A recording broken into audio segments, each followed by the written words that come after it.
Hello everyone, myself Gulab Thomre and welcome to the channel Edion Tips. बघा पाठीमागच्या लेक्चरमध्ये आपण ग्रिफिथचा एक्सपेरिमेंट घेतला होता. त्यामध्ये एस ट्रेन आर स्ट्रेन वगैरे दिलं होतं आणि आय होप की तुम्हाला समजलं असेल. ओके, आजच्या लेक्चरमध्ये आपण बघणार आहोत that is the biochemical characterization of transforming principle. Okay, prior to work let's start. भाई अलग अलग लेवल का. Let's move forward. Prior to work Oswald Avery MacLeod and McCarty the genetic material was thought to be protein. म्हणजे prior to work ह्यांच्या Avery MacLeod आणि मॅककार्टीच्या ह्यांच्या काम करायच्या अगोदर वाटत होतं की जेनेटिक मटेरियल आहे ते सगळ्यांना वाटत होतं प्रोटीन आहे. ओके, म्हणजे ह्या तिघांच्या अगोदर वाटत होतं की बाबा प्रोटीन आहे. हा क्वेश्चन विचारू शकतात की बाबा अगोदर काय वाटत होतं, प्रोटीन हे जेनेटिक मटेरियल आहे. Okay, they work to determine the biochemical nature of transforming. मग ह्यानं काय सांगितलेलं, ग्रिफिथनं ट्रान्सफॉर्मिंग प्रिन्सिपल सांगितलेला. ओके, ट्रान्सफॉर्मिंग प्रिन्सिपल सांगितलेलं. ओके, मग त्यांनी ह्याच्यावरती बायोकेमिकल नेचर, मग ह्या ट्रान्सफॉर्मिंग प्रिन्सिपलचं बायोकेमिकल नेचर हे करायसाठी कोणी वर्क केलं, तर ह्या तिघांनी वर्क केलं. ओके, एव्हरी मॅकलॉइड अँड मॅककार्टी यांनी ह्या ट्रान्सफॉर्मिंग प्रिन्सिपलचं बायोकेमिकल नेचर डिटरमाइन करायसाठी वर्क केलं. ओके, दे purified biochemicals protein, DNA, RNA. मग त्यांनी काय केले, तीन हे बायोमॉलिक्युल्स आपल्याला कोण म्हणते, protein DNA then RNA. Okay, protein DNA आणि RNA घेतले त्यांनी. ओके, ठीक आहे, प्रोटीन DNA आणि RNA घेतलं. Okay, from the heat killed S cells to see which ones could transform live R cells into the S cells. म्हणजे काय म्हणते, from the heat killed S cells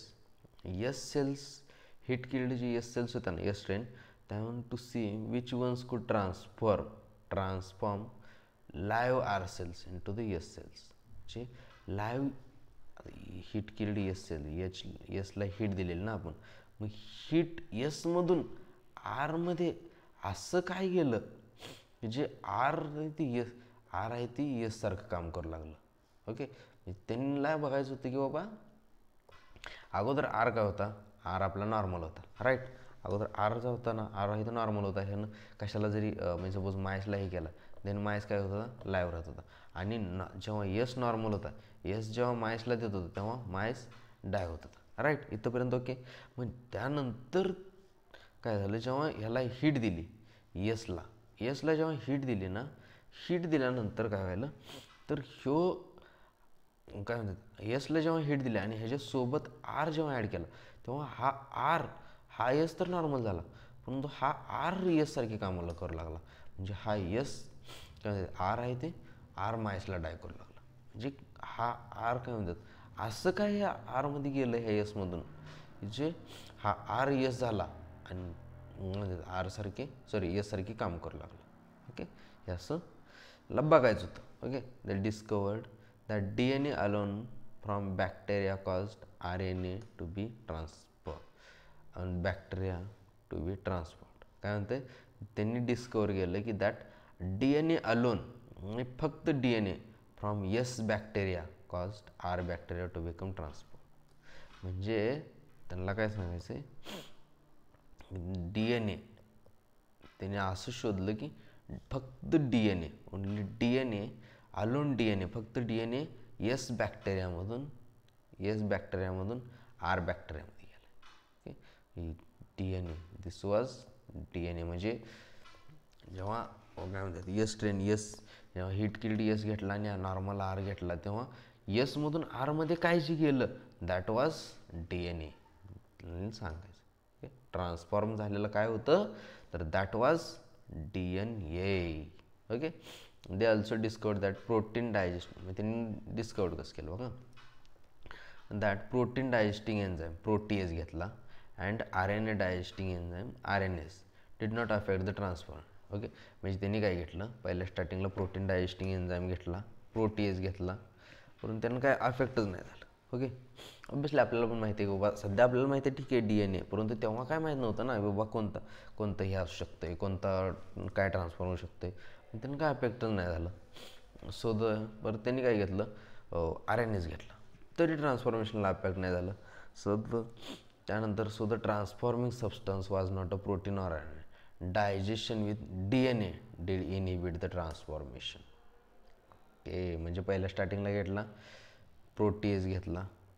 okay, protease म्हणजे प्रोटीनला काय म्हणतात, protease enzyme घेतला. Okay, ट्रान्सफॉर्मेशनवरती काही effect नाही. Okay, protein did not effect the transformation. त्यानंतर काय घेतला, RNAs घेतला. RNAs असेल म्हटला, त्यानंतर तरीही काही इफेक्ट नाही. मग त्यांना तेव्हाच डाऊट आला की बाबा 100% काय असलं पाहिजे, दॅट इज DNA असला पाहिजे. तरी म्हटलं ट्राय करून बघूया, ठीक आहे बाबा, लास्ट जोपर्यंत प्रूव्ह होत नाही तोपर्यंत आपण सोडायचं. मग त्यांनी घेतला DNAs. ओके, त्यानंतर लगेच इफेक्ट दिसला नाही effect. and then did inhibit the transformation, suggesting that DNA caused the transformation. म्हणजे DNA ने ट्रान्सफॉर्म घेतले. Okay, they concluded that DNA is the hereditary material but not all biologists were convinced. परंतु काय म्हणतात, थोडीशी हे मे बी काय म्हणतात, कोणाला पटलं नसलं वगैरे, काय माहीत. त्यामुळं सगळे बायोलॉजिस्ट वगैरे कन्व्हिन्स नाही झाले, त्यामुळं त्याच्यावरती जास्ती लक्ष नाही दिलं. ओके, म्हणजे ह्यांनी काय केलं, प्रोटीएज एन्झाईम्स कोणकोण, प्रोटीएज, RNAs आणि DNAs एन्झाईम्स वापरून कोणीही केलं, तर एव्हरी मॅक्लॉइड आणि मॅककार्टने हे केलं. ओके, आणि ट्रान्सफॉर्मिंग प्रिन्सिपल ग्रिफिथ्स एक्सपेरिमेंटवरती कोणी वर्क केलं, दॅट इज द काय म्हणतात, ह्या तिघांनी, एव्हरी मॅक्लॉइड आणि McCarty. Okay, that's all. Okay, I hope की तुम्हाला समजलं असेल. म्हणजे पहिल्या स्टार्टिंगला काय केलं ना, ग्रिफिथचं एक्सपेरिमेंट बघितलेलं आपण, राईट. म्हणजे एकदा रिवाईज करतो तुम्हाला एकदम सगळे हे दोन्ही.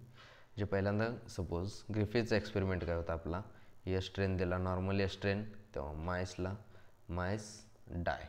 ओके, माईस डाय झाला. मग तेव्हा नॉर्मल आर स्ट्रेन दिला माईसला, तेव्हा माईस लाईव्ह. ओके, मग परत त्यानं काय केला, मला ह्याला हिट दिला, म्हणजे हीट किल्ड, म्हणजे हीट दिल्यानंतर काय झालं, माईसला दिला, माईस तर लाईव्ह राहिला. म्हणजे मधून जे काय माईसला मारत होतं ते निघून गेलं, त्यामुळे माईस लाईव्ह राहिलं.